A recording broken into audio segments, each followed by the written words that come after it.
పరిధిలో ఉన్నటువంటి నిడమర్రు గ్రామం మంగళగిరి నియోజకవర్గంలో ఈ 5 సంవత్సరాల కాలంలో గౌరవ ముఖ్యమంత్రి జగన్మోహన్ రెడ్డి గారు ఈ ఎంటీఎంసీ మీద ప్రత్యేక దృష్టి పెట్టడం, ఇప్పటికే సుమారు 2,000 కోట్ల రూపాయల వరకు వివిధ సంక్షేమ పథకాల ద్వారా అర్హత కలిగినటువంటి ఎస్సీ, ఎస్టీ, బీసీ, మైనార్టీలు, అగ్రవర్ణాల్లో పేదలకి అవినీతికి తావు లేకుండా డైరెక్ట్గా వారి ఖాతాల్లోనే ఆయన జమ చేస్తూ, అందులో భాగంగా ఈ నిడమర్రు గ్రామానికి సంబంధించి అభివృద్ధికి ఆయన చెప్పినటువంటి ఆదేశాల మేరకు మేము సుమారు 20 కోట్ల రూపాయలు ఈ ఒక్క గ్రామానికే కేటాయింపులు చేసుకొని, ఒకవైపున ఎప్పటికీ కూడా కరెంటుకు సంబంధించి అప్రకటిత విద్యుత్ కోతలు ఉండకూడదని చెప్పి ఈ గ్రామానికి ఒక సబ్ స్టేషన్ ఏర్పాటు చేసుకోవటం, అదేవిధంగా అటు కేంద్ర ప్రభుత్వం గౌరవ ప్రధాని నరేంద్ర మోడీ గారు, అదేవిధంగా గౌరవ ముఖ్యమంత్రి జగన్మోహన్ రెడ్డి గారి సారథ్యంలో ఒక అర్బన్ హెల్త్ సెంటర్ని ఏర్పాటు చేసుకోవడం, ఈ రెండూ కూడా సుమారు 10-12 కోట్ల రూపాయల వ్యయంతో ఇప్పటికే ఈ గ్రామానికి సేవలు అందిస్తూ ఉన్నాయి ప్రజలకు. అంతేకాకుండా ఈ గ్రామంలో ఎస్సీలకి అటు తార్ రోడ్లు కానివ్వండి, అదేవిధంగా సిమెంట్ రోడ్లు కానివ్వండి,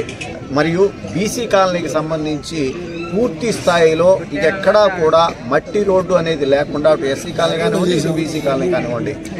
పూర్తి స్థాయిలో తార్ రోడ్లు, సిమెంట్ రోడ్లు, డ్రైన్లతో సహా ఏర్పాటు చేసుకోవడం, అటు సంక్షేమాన్ని అభివృద్ధిని 2 కళ్ళగా భావించి మేము ఈ రోజున ఏర్పాటు చేసుకోవడం, అదేవిధంగా ప్రముఖ బీసీ జాతీయ నాయకులు, పేదల పెన్నిధి అయినటువంటి మహాత్మా జ్యోతిరావు పూలే గారి విగ్రహాన్ని ఆవిష్కరించుకోవడం, దివంగత మహానేత పేద ప్రజల పెన్నిధి అయినటువంటి డాక్టర్ వైఎస్ రాజశేఖర రెడ్డి గారి విగ్రహాన్ని ఆవిష్కరించుకోవడం అనేది మాకు చాలా సంతోషాన్ని ఇస్తుందని చెప్పి తెలియజేసుకుంటూ, ఈ కార్యక్రమంలో పాల్గొన్నటువంటి మాజీ శాసనసభ్యురాలు మంగళగిరి సోదరి శ్రీమతి కాండ్రు కమల గారికి, అదేవిధంగా మంగళగిరి నియోజకవర్గ వైఎస్ఆర్ కాంగ్రెస్ పార్టీ కోఆర్డినేటర్ అయినటువంటి సోదరులు గంజి చిరంజీవి గారికి, స్థానికంగా ఉన్నటువంటి సర్పంచ్ గారు, అదేవిధంగా స్థానిక నాయకులు మరియమ్మ గారు, అదేవిధంగా స్థానిక నాయకులు, కార్యకర్తలు, ప్రజలందరికీ కూడా పేరు పేరున మేము ధన్యవాదాలు తెలియజేసుకుంటూ, ఇంకొక సుమారు నెలన్నర కాలంలో